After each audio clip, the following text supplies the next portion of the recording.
So you know, we got 4 sexy shrimps in here and they're doing so well. I like them so much that we got 4 more.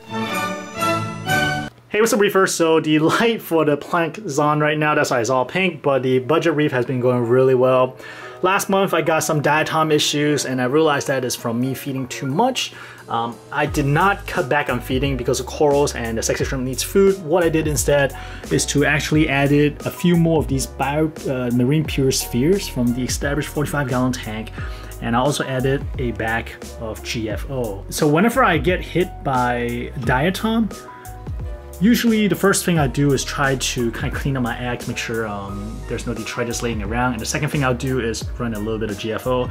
And sure enough, after a week and a half, everything clears out. It looks beautiful, and I'm gonna do a quick video of this afterwards, after we talk about what I'm gonna talk about today. Another thing I wanna do is that start trying a little bit of SPS in this tank. And for that, I know I need to start paying more attention to my water parameter, meaning the alkalinity and the calcium specifically, as well as magnesium to some point. So that's where this little guy come in. Look at this.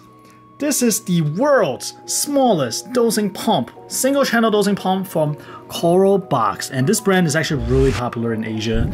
This is a affordable brand that do good products from what I can see up to this point, and they reach out to me saying that they got the world's smallest dosing pump. I mean, it's pretty much just marketing, but however, this is awesome. Having a single channel doser like this. And what's more is that I actually use a Wi-Fi to control it, meaning that I can just pop this onto the home network and I will be able to control this remotely through my phone. Downstairs, if you guys know, I was using the J-Bow 4-channel doser that has a really good reputation as well. I have nothing but good things to say about it. It's been reliable.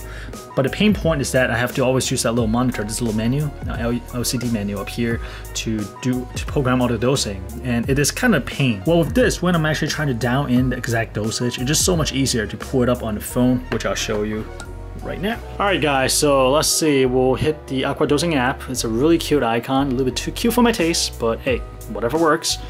It's gonna look on my home network and find that I got 2 dosing pumps from Coral Box. One is single channel and the 4 channel. Today we're gonna focus on the single channel. So we select it, and then it loads the setting.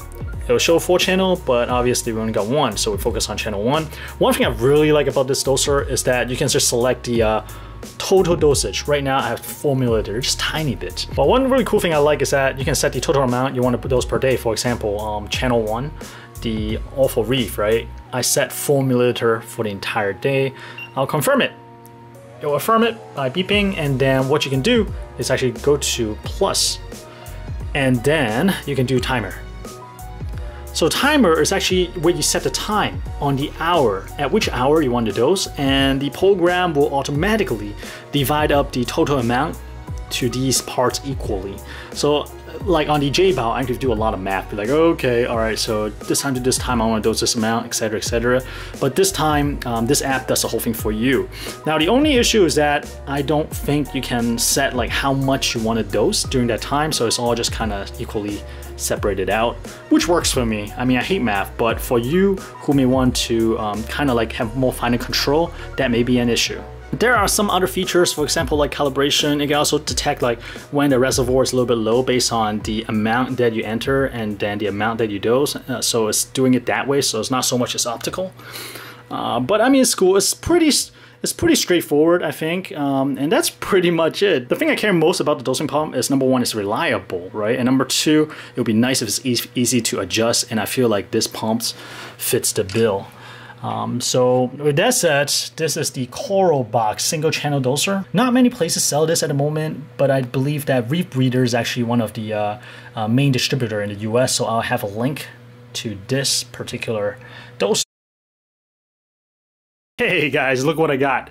So as you know, we got 4 sexy shrimps in here and they're doing so well. I like them so much that we got 4 more. My LFS in Frederick, Rick's Pet Supplies, they have this special deal going on. 4 sexy shrimp for $43. It's kind of like a standing deal. So yeah, after 2 months, 2.5 months, I see that the shrimp's doing well. So let's add some buddies. Yeah, I know a lot of people don't like to add tank water from other system, but oh, there's one. There he goes. Well, there she goes. There's a her.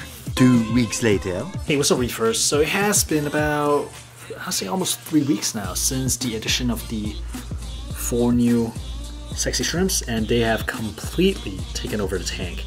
So we got 4 here. Look, they interact so much more.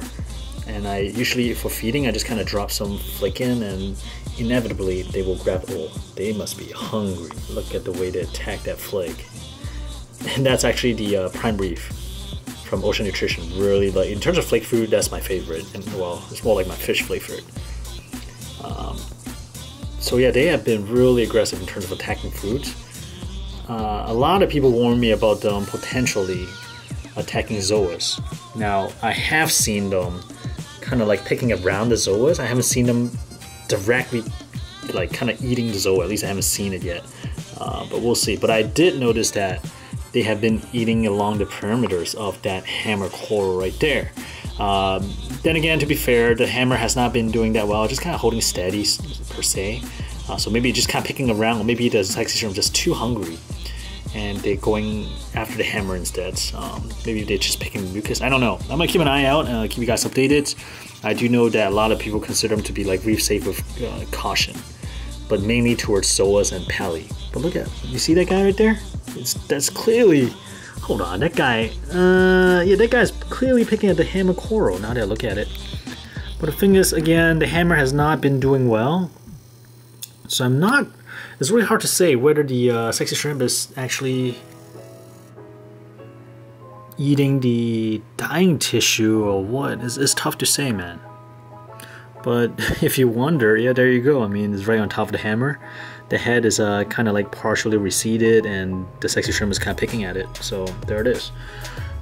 But the other sexy shrimp is pretty good about capturing flake that floats by, or whenever I feed the sea anemones with frozen food, they will usually steal food as well. Same thing with the kryptonite candy king. Whenever the candy king grabs some food, usually sexy shrimp will jump by and steal some of them. But in this tank, at least, they have been pretty successful in terms of grabbing like fish flake and grabbing the bite that way. So this is a quick update on the sexy shrimp. I got 8 in this tank right here.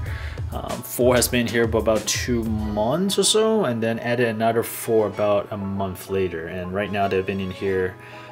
It has been about a week and a half, 2 weeks since I added the last 4. Cool little guy, really cool guy to look at. Hesitant to say whether they're reef safe or not, but since I don't have any like super expensive coral in this tank, that's okay. And the hammer again has not been doing that great. The frog spawn is doing great, and you won't see any sexy shrimp attacking it, but the frog spawn, the hammer is not doing great, and you do see kind of sexy shrimp munching either on the polyps or around the polyps. So up to you whether you think these shrimps are worth the risk. Look at these guys right here. Pretty cool, huh? Alright guys, see you all next week.